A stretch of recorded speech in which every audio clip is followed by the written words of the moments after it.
I grew up in Fairbanks, Alaska. Fairbanks is more or less just like most cities in the lower states, just surrounded by the stereotypical frozen nothingness of Alaska. Anyways, as many young men and women do, I joined the military at age 18, and long story short, by 2002, I found myself stationed in Fairbanks at Fort Wainwright. It was a strange time for the military in the post-9/11 wake. Kids were joining the military more than ever, of course, but I mean strange in a different way. The military's metaphorical ego had been dented by a group of terrorist hijackers, and now the military as a whole was, for lack of a better word, paranoid. It was the equivalent of Mike Tyson being slapped in the face in public by another man. Radars were revamped and were constantly monitored in order to avoid another attack on American soil, and it's partially because of this that I'm sitting here with a story to tell.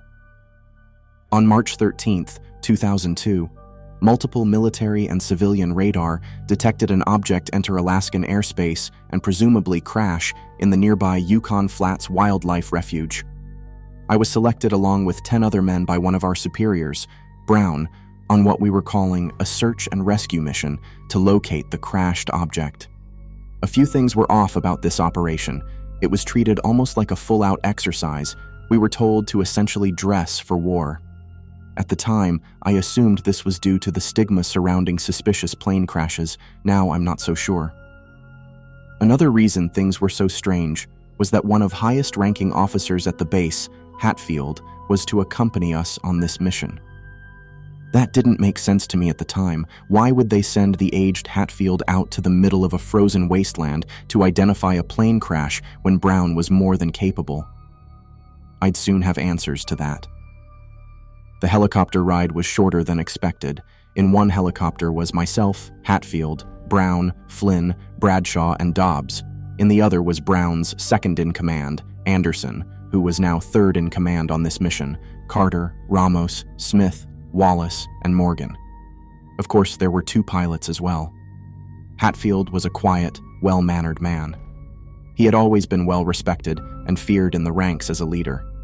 But when we made it over the last ridge and saw what we had come looking for, he changed. The sight we were met with as the moon lit up the otherwise dark Alaska night was a massive, dark gray, cylindrical object burning in a fiery blaze in a large clearing surrounded by nothing more than snow, trees, and a nearby pond. It was more or less the size of a 747, but no wings of propulsion system were visible on this thing. At first glance, I thought it was a place or an experimental aircraft either from here or Russia. Hatfield's new demeanor told a different story. "That's a big-ass fucking plane," said Dobbs, who was met of a glare of pure fury and annoyance by Hatfield. He glared at him through uncomfortable silence mixed with the chopping of the propellers until snarling, "Yeah, I fucking wish it was a plane." When we finally landed, it was pretty clear to all of us what we were dealing with. None of us wanted to say it. We silently understood and followed the orders. Hatfield angrily barked at us, and we landed and told to approach the object with weapons drawn as the surrounding flames began to quickly die down, overwhelmed by the frigid temperatures. Hatfield ordered us to stop when he felt we were close enough, and it was then when we all seemed to notice the bystander walking towards us with his hands raised in a mix of a greeting wave and a surrender. Hatfield seemed annoyed more than anything else when we landed, and the presence of this bystander pissed him off more than anything. "Can y'all believe this?" The older man said. "Do y'all know what in the hell this even is?" Hatfield looked at the ground for a moment, shook his head, then walked up to shake the man's hand. "What exactly did you see here this evening, sir?" asked Hatfield with an overwhelmingly sarcastic smile. He was somehow sweating almost profusely in the chilly Alaskan night. "Well," said the bystander, "my house is a little bit in that direction. I heard this thing crash, and you're seeing exactly what I saw when I made my way over." Hatfield looked him directly in the eye the whole time, smiling and nodding like a madman. That must explain Hatfield's next course of action. "That's not the answer I was looking for, my friend," said Hatfield. This comment drew an expression of confusion on the bystander's face, similar to the one he would wear after Hatfield drew a pistol and shot him in the chest 4 times.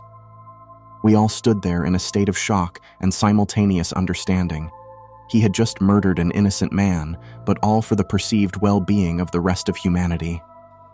"Let that be a lesson to all of you who don't understand," bellowed Hatfield. "No one is to find out about what happens or has happened here tonight unless you are asked about it by your superiors, or else you may end up like this man who just tragically died in a hunting accident a minute ago." None of us were new to the military. We knew that though any and all of the shady shit we would see in our service, our best options were to follow orders and ask no questions. Speaking of following orders, Hatfield broke the silence and ordered us to investigate the crashed object. It had broken up into few sections, but they remained adjacent to each other. We entered through the break in the ship that was closest to what we assumed to be the front. The interior of this thing was, fittingly, straight out of a science fiction film. The walls of the elongated control room were covered in unfamiliar technology and strange writing. I should have seen this coming, but the sight of 2 humanoid bodies slouched against the wall to my right freaked me out pretty bad. The beings were around 5 feet tall, skinny, and with pale gray skin and long appendages. Upon seeing them, Brown let out a surprised, "Well, wouldn't you fucking know it? It's goddamn E.T.'s parents." Hatfield took one look at them and angrily muttered, "Of all the people that could have had to deal with cleaning this type of shit up, it just had to be me." He pulled out his radio to talk to the helicopter pilot. "Guardian 1, this is Hatfield. Do you copy? Over." "Guardian 1 copies, Hatfield. What's your status? Over." The radio crackled. "Tell the base that we got a code Orion level 5 and that they gotta get a crew out here ASAP to clear this out. Tell them it's a big haul and that they gotta get as many vehicles and men up here as protocol will allow. Over," said Hatfield, noticeably trying to suppress his own nerves. "Copy that, Hatfield. Over." "All right, let's keep moving," said Hatfield, pointing toward the back of the object. We continued our search until we came across a room toward the back of the ship. The room had been broken in a few areas on both sides, leading to the outside. In the room, there was another body, but something was different. While this body was the same type as those in the front of the ship, it was visibly torn apart. The one mark that stood out was a massive hole that went straight through the torso of the being. "Jesus Christ, what happened to that one?" asked Anderson.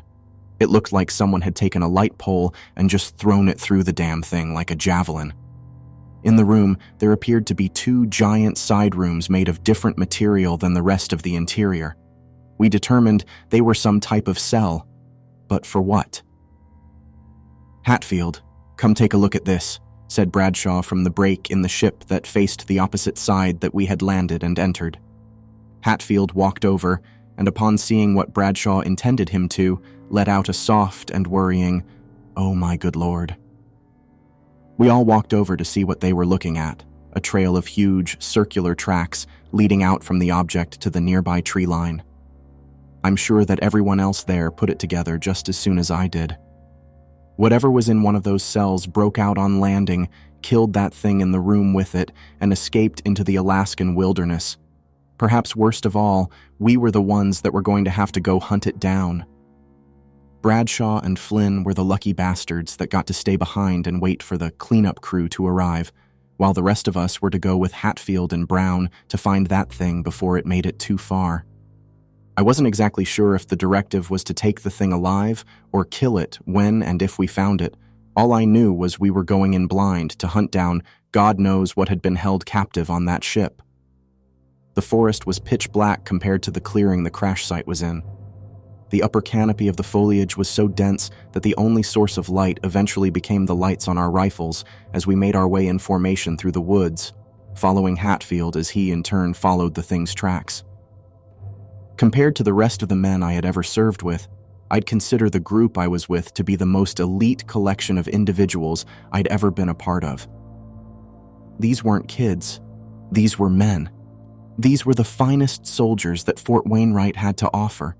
And there was a reason they had sent them here, because they knew that anything could have possibly crashed here, even something out of our worst nightmares. From the very beginning, we were all focused and professional.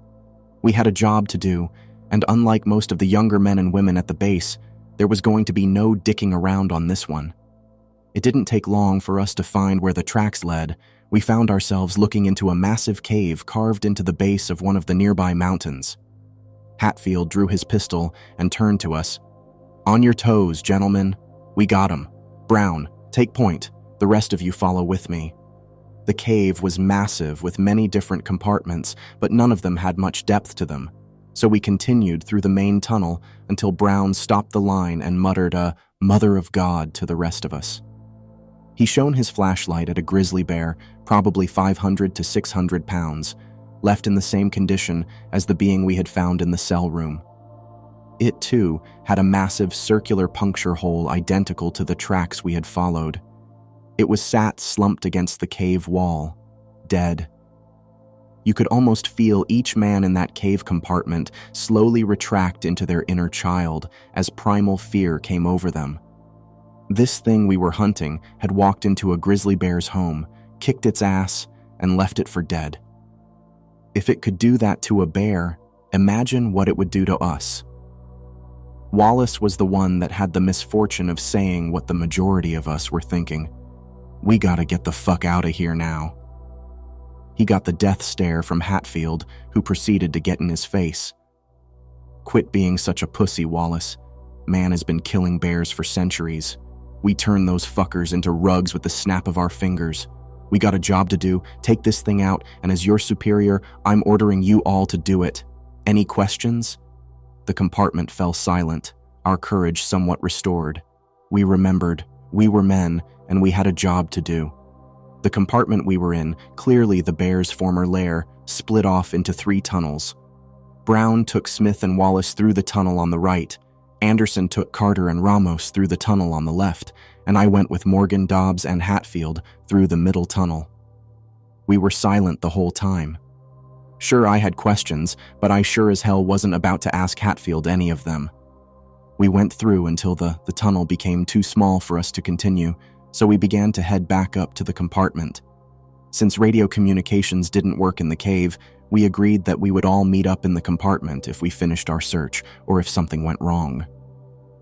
When we were about half of the way back, we began to hear shots being fired and the screams of our fellow servicemen. We sprinted back up the tunnel to the compartment where Brown and his group were already waiting for us. "It sounds like it came from Anderson's group," said Brown. "Well, let's get the fuck down there then." "Whitley, you're on point," said Hatfield, trying desperately to mask his nerves.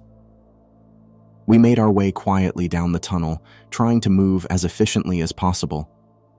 The reality was that if no one from Anderson's group had met up with us by now, something had gone very wrong. Since I was on point, I was the first one to see Ramos when we turned a blind corner in the cave. He was sitting up against the cave wall, clearly trying to stay hidden from something. He saw us. He breathed a sigh of relief and quickly sprung up, motioning us to stay quiet. For the life of me, I will never know what possessed Hatfield to loudly ask, "Ramos, what in the hell happened down here?" But the very moment he did that, it was as if Satan himself opened the gates of hell onto us. From out of the dark abyss behind Ramos, a massive pale red appendage drove straight through his body. Our rifle lights shone onto something I don't think my mind would be able to construct itself in my worst nightmare. A massive, mantis-like creature had just impaled Ramos, whose body was then flung into me from a good 15 feet away, knocking me back into the group. The rest was a total blur of carnage and bullets. When I saw a first person turn to flee, I did the same. I took one fleeting glimpse back around the corner to see a group of fully armed, experienced military veterans, arguably the very top of the food chain on our planet, being ripped to shreds by this thing. Sure, we were the top of the food chain here, but this thing wasn't from here. I followed the 3 men that had fled from the cave in front of me. We sprinted for God knows how long, on pure fear and adrenaline, until we reached the clearing, where reinforcements from the base had arrived and were clearing up the wreckage. In fact, another superior of ours, Banks, was on our way to find out where our group had gone to with a group of his own, since we had been out of communication for a while. I looked at the remainder of the group that had fled. It was myself, Brown, and Wallace. There had been another, but we weren't sure who it was or where. "Gentlemen, what happened to Hatfield and the rest of your group?" inquired Banks. Brown somehow was in a mental state in which he could answer that question. "They're dead, sir. There's something out there. Something from that ship, and we couldn't stop it." Banks was oddly calm when he heard this. "And where is this thing now, Brown?" "We followed it to a cave, and that's where it happened," said Brown. Banks nodded. "Gentlemen, you spent evening at the base today, March 13th, 2002. During that time, an accident occurred that led to the loss of Hatfield and the rest of your group. The nature of this accident made it so that their bodies were unable to be recovered. Am I clear?" We all nodded. It was over for them, and it was finally over for us. We were sent back to Fort Wainwright and questioned by our superiors about what happened, each time being told that we were to not speak of the incident unless spoken to about it by one of them, and that we were at the base all day, where an accident that happened. Something with fuel tanks or whatever. While this haunted my existence for the next few years, I knew I had no choice but to put it behind me, so that's what I did. One day, a few buddies of mine pulled me aside and told me what had happened after I left the scene. Banks had ordered a massive sweep of the area of the cave with a much larger force than we had gone in with. They found something disturbing. Morgan was the other man that had fled the cave with us. They knew this because not too far from the cave, they found his body, impaled and slammed into a tree with such force that the tree had been knocked down. The thing's tracks leading from the body showed that it had fled into the wilderness and was long gone. Inside the cave, they found and identified the bodies of Hatfield, Anderson, Ramos, Carter, Smith, and Dobbs, all torn apart by that thing. It was like the bullets didn't even affect it. It just kept mowing them down, like a machine. Now that I've left the armed forces, moved, and had time to think, I finally made the decision to tell the truth in a way that, hopefully, won't hurt me or my family. I set this account up using information that will be difficult to trace to me, and I even went as far as to post this using a computer at a public library in a state I don't even live in.